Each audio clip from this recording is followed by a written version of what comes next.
محتاج گورو کفن ہے غریب الوطن ہے امام زمن تیرا لاشا ہے محتاج گورو کفن آخری وقت تک دل پہ صدمے سہے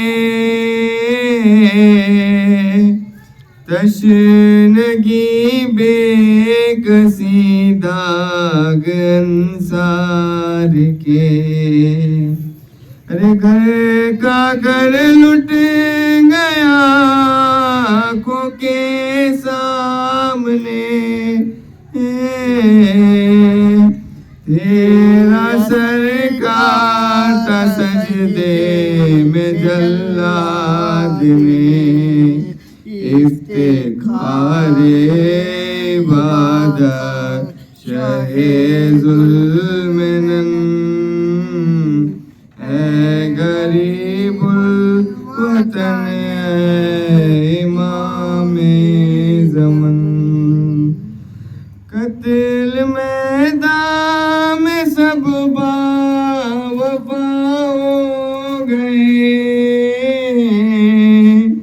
دین پہ اونو محمد فدا ہو گئے مر کے عباس غازی جدا ہو گئے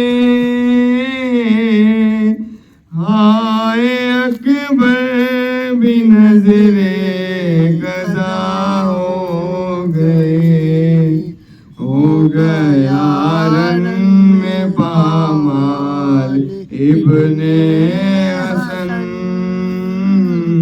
اے غریب الوطن اے امام زمن اب وہ دریا پہ جوش روانی کا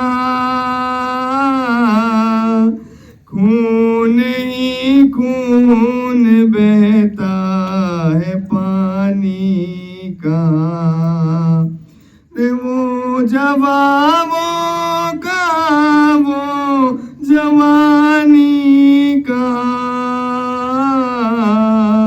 آؤ پنجتن کی نشانی کا آئے مرجا گیا سیدہ کا چمن اے غریب الوطن اے امام زمن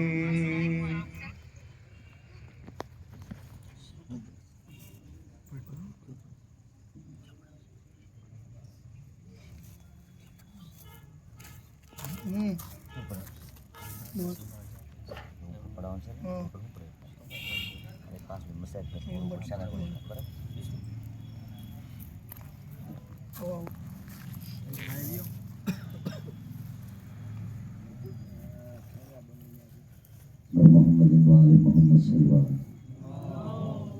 وسلم عزاداران حسین جب کربلا کے میدان میں سامنے جب کربلا کے میدان میں شب عاشور آئی تھی جب لاشوں کے بل لاشیں آنے لگی تو ایک مرتبہ ابوالفضل عباس آئے مولا کی خدمت میں کہا کہ مولا اجازت دیجیے تو مولا نے کہا کہ عباس تم تو میرے لشکر کے علمدار ہو تو کہا کہ مولا اب وہ لشکر کہا کہ جس کا میں علمدار ہوں عزاداروں اجازت نہ ملی جناب عباس خیمے کے باہر تلوار کے سہارے بیٹھ گئے ادھر کیا دیکھا کہ جناب سکینہ اور اس کے پیچھے چھوٹے چھوٹے بچے ہیں اور ہاتھ میں کالے کوزے ایک مرتبہ آئے مولا عباس کے پاس، کہا کہ چچا سکینہ کا سلام۔ اس کے بعد کہا کہ چچا یہ بچے بڑے پیاسے ہیں۔ تو جناب عباس نے کہا کہ آقا زادی اپنے بابا سے اجازت تم دلوا دو، پانی یہ عباس لے کر آئے گا۔ عزادارو اب آگے آگے جناب سکینہ ہے، اس کے پیچھے جناب عباس ہے، اور اس کے پیچھے چھوٹے چھوٹے بچے۔ عزاداروں کائنات نے یہ عجیب منظر دیکھا۔ جیسے ہی حسین نے یہ منظر دیکھا تو ایک مرتبہ کبھی کھڑا ہوتا ہے، کبھی بیٹھ جاتا ہے، کبھی اٹھتا ہے، کبھی بیٹھ جاتا ہے۔ جیسے ہی قریب آ گئے تو عزاداروں پہلا جملہ جناب عباس کو کہا کہ ہاں عباس مرنے کی سفارش لے کر آ گئے ہو، عباس مرنے کی سفارش لے کر آ گئے ہو۔ اس کے بعد جناب سکینہ کو کہا کہ سکینہ آج تو اپنے چچا کو اجازت دلوا رہی ہے، لیکن جب شام کو شمر تماچا مارے گا تو چچا کو یاد کر کے بہت رو گی۔ تو ایک مرتبہ سکینہ کہتی ہے بابا خیمے میں میرا اصغر بڑا پیاسا ہے، بابا خیمے میں میرا اصغر بڑا پیاسا ہے۔ جیسے ہی کہا کہ میرا اصغر بڑا پیاسا ہے تو ایک مرتبہ مولا کہتا ہے کہ سکینہ تیرا بھیا ہے 6 مہینے کا اور میرا بھیا ہے 32 سال کا۔ ہاں عزادارہ نے حسین اس کے بعد جناب عباس کو کہا کہ عباس ان سے تو اجازت لے کر آؤ کہ جو تیرے سہارے کربلا آئی تھی۔ ایک مرتبہ جناب عباس پہنچے شہزادی کے پاس، کہا کہ شہزادی مجھے اجازت دو۔ کہا کہ کس کی؟ کہا کہ مرنے کی۔ کہا کہ مرنے جا رہے ہو؟ کہا کہ ہاں۔ کہا کہ عباس بیٹھ جاؤ۔ جناب عباس شہزادی کے قدموں میں بیٹھ گئے اور کہا کہ بھیا عباس جب میں چھوٹی سی تھی تو میں کبھی نانا کی آغوش میں جاتی تھی تو نانا کبھی میرے بالوں کو بوسا دیتے تھے، کبھی میرے ہاتھ چومتے تھے، اور جب نانا چلے گئے تو میں بابا کی آغوش میں جاتی تھی تو بابا بھی کبھی میرے بالوں کو چوما کرتے تھے، کبھی میرے ہاتھ کو چوما کرتے تھے۔ ایک دن میں نے بابا سے پوچھ لیا کہ بابا نانا بھی میرے بال چومتے تھے، میرے ہاتھوں کو بوسا دیتے تھے، آپ بھی میرے بال چوم رہے ہیں، میرے ہاتھوں کو بوسا دے رہے ہیں، بابا کی وجہ کیا ہے؟ تو بھیا بابا نے روتے ہوئے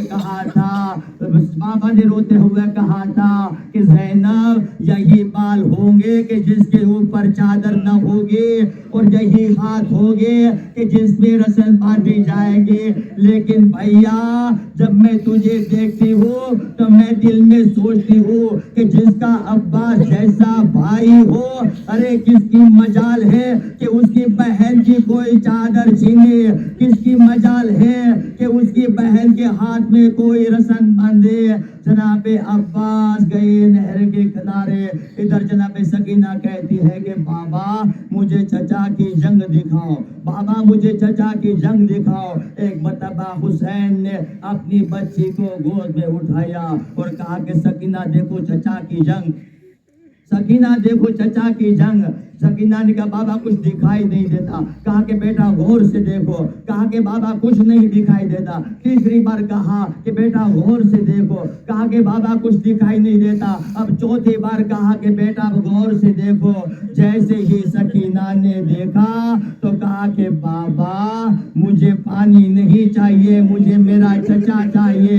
کہا بیٹا کیا دیکھا؟ کہا کہ بابا چچا کا علم گر گیا ہے، بابا مجھے پانی نہیں، مجھے میرا چچا چاہیے۔